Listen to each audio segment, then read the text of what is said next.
त्रिनेत्र जागरण साधना।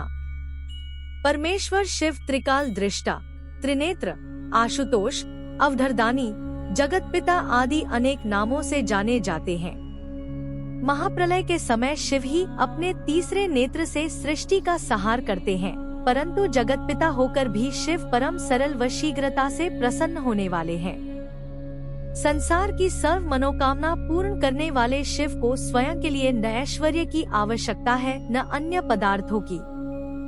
वे तो प्रकृति के मध्य ही निवासते हैं। कंदमूल ही जिन्हें प्रिय है, व जो मात्र जल से ही प्रसन्न हो जाते हैं। भगवान शिव सृष्टि के संहार करता है। सृष्टि के रचयिता ब्रह्मा पालन करता, श्री हरि विष्णु कल्याण करने वाले देवता है। ऐसी वेद पुराण एवं विद्वानों की मान्यता है एवं सृष्टि का संचालन होता है। मनुष्य प्रभु की आराधना किसी भी रूप में करता चला आ रहा है। भारतीय मनुष्य शिव को कई रूपों में भजता है, पूजता है और मनाता है। भगवान रुद्र साक्षात महाकाल है। सृष्टि के अंत का कार्य इन्हीं के हाथों है। सारे देव, दानव, मानव, किन्नर शिव की आराधना करते हैं। मानव के जीवन में जो कष्ट आते हैं, किसी न किसी पाप ग्रह के कारण होते हैं। भगवान शिव को सरल तरीके से मनाया जा सकता है। शिव को मोहने वाली अर्थात शिव को प्रसन्न करने वाली शक्ति है, जो महाकाली भी कहलाती है। आप दोनों के चित्र देखिए तो आपको इनका तीसरा नेत्र देखने मिलेगा। इसलिए आज आपको शिव जी से संबंधित त्रिनेत्र जागरण साधना यहाँ पहली बार दिया जा रहा है। भ्रूमध्य भाग में अवस्थित आज्ञा चक्र को तृतीय नेत्र कहा जाता है। शिव और पार्वती के चित्रों में उनका एक पौराणिक तीसरा नेत्र भी दिखाया जाता है। कथा के अनुसार शंकर भगवान ने इसी नेत्र को खोलकर उसमें से निकलने वाली अग्नि से कामदेव को भस्म किया था। दिव्य दृष्टि का केंद्र भी यही है। इससे टेलीविजन जैसा कार्य लिया जा सकता है। दूरदर्शन का दिव्य यंत्र यही लगा हुआ है। महाभारत के सारे दृश्य संजय ने इसी माध्यम से देखे और धृतराष्ट्र को सुनाए थे। चित्रलेखा द्वारा प्रद्युम्न प्रणय इसी दिव्य दृष्टि का ही परिणाम था। आज्ञा चक्र के स्थान पर ध्यान करने का यही उद्देश्य है कि अपने भीतर की प्रकाश सत्ता को विकसित किया जा सके।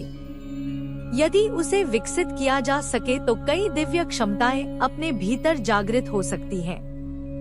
बल्ब अपने आप में प्रकाशित होता है तो उसके प्रकाश में अन्य वस्तुएं भी दिखाई पड़ती हैं। आकाश में जगमगाते तारे भी रात्रि के सघन अंधकार को कम कर देते हैं कि आसपास की चीजों को किसी सीमा तक देखा जा सके।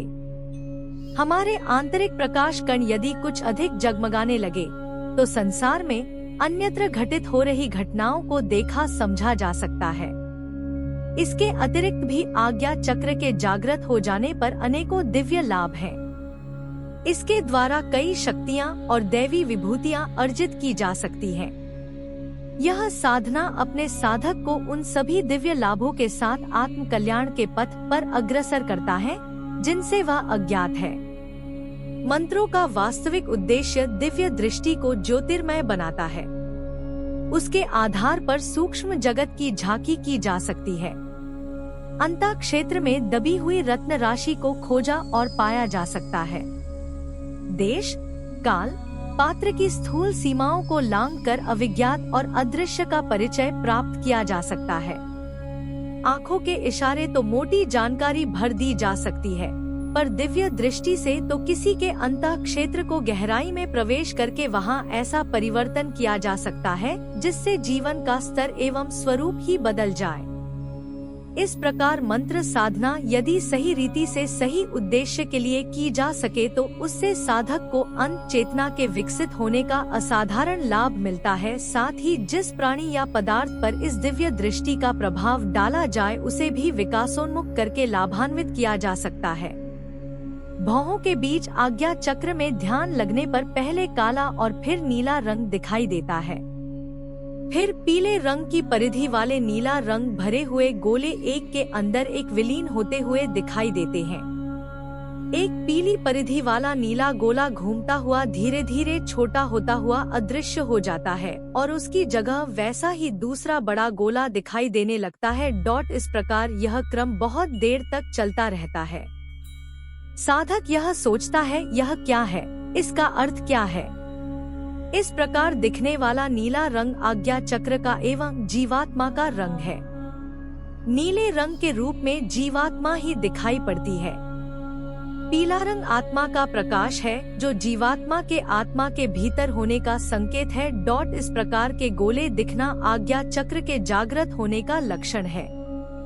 इससे भूत भविष्य वर्तमान तीनों प्रत्यक्ष दिखने लगते हैं और भविष्य में घटित होने वाली घटनाओं के पूर्वाभास भी होने लगते हैं। साथ ही हमारे मन में पूर्ण आत्मविश्वास जागृत होता है, जिससे हम असाधारण कार्य भी शीघ्रता से संपन्न कर लेते हैं। जो व्यक्ति ज्योतिष के क्षेत्र में कार्यरत है, उनके लिए यह साधना सर्वप्रथम आवश्यक मंत्र साधना है। इस साधना को संपन्न करने से साधक का त्रिनेत्र जागृत होता है और सभी प्रकार के घटनाओं को अच्छे से देख पाने में सक्षम होता है। साधना विधि बताने से पहले हम आपसे आग्रह करते हैं कि आप वीडियो को शेयर कीजिए और चैनल को अभी सब्सक्राइब कर लीजिए। आप वीडियो तो देखते हैं लेकिन सब्सक्राइब नहीं करते। साधना किसी भी अमावस्या या पूर्णिमा के दिन से संकल्प लेकर शुरू करें। सफेद आसन और वस्त्र का व्यवस्था पहले से ही करना है ताकि इनका साधना काल में उपयोग हो सके। दिशा पूर्व हो और साधना का समय ब्रह्म मुहूर्त है। ब्रह्म मुहूर्त का समय नित्य सवेरे 4:24 से 6 बजे तक होता है। माला रुद्राक्ष का होना चाहिए और माला को प्राण प्रतिष्ठा विधि विधान से सिद्ध करे। यह विधान भी हमने हमारे साइट पर दिया हुआ है। अब प्रातः स्नानादि क्रिया के बाद साधना कक्ष में बैठकर साधक अपने सामने लकड़े के बाजोट पर सफेद वस्त्र बिछाए और उस पर शिव जी का चित्र स्थापित करें। जैसा भी शिव पूजन करने में आप सक्षम हो उस प्रकार से शिव पूजन के साथ गणेश गुरु पूजन भी अवश्य करें। घी का दीपक और सुगंधित धूप भी प्रज्वलित करें। शिव जी को पुष्प भी अर्पित करें और उनसे दिव्य दृष्टि प्राप्त करने हेतु प्रार्थना करें। यह सब कुछ करने के बाद त्रिनेत्र जागरण मंत्र का 21 माला जाप 21 दिनों तक करने से आपको सफलता प्राप्त हो सकती है। विशेष सफलता प्राप्त करने हेतु अपने गुरु से आशीर्वाद प्राप्त करें और रोज मंत्र जाप के बाद 15 से 20 मिनट तक आज्ञा चक्र पर ध्यान लगाने का अभ्यास करें। मंत्र इस प्रकार है। सदा शिवाय त्रिनेत्र जागृताय पूर्णत्व दृश्यम रुद्राय नमः।